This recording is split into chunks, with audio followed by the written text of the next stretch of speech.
So guys, if you have no restore points, unfortunately, there is nothing that you could do in terms of system restore. So instead, I recommend going over to search and then type in system configuration, click on it, and now you want to select boot, and then click on safe boot, and then click on OK. Now you just want to restart your computer.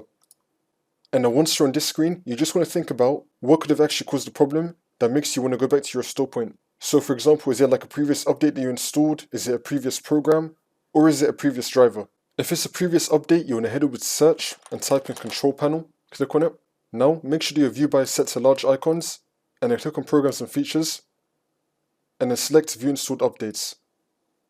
From here you can now uninstall your recent updates, see if that works for you. And if it's a recent program, you can just head back into here, programs and features, and then you can see your installed date, and you can see the previously installed programs, and then see if it's any one of these. You could just uninstall it by clicking on it, and then click on uninstall. And if it's a driver that you installed, you want to head over to search and type in device manager, click on it. Now for example, let's say there's a graphics card driver, I'm going to expand display adapters, and then find my graphics card, I'm going to right click on it, and then click on properties, and then click on driver, and then click on rollback driver. See if any one of these work for you.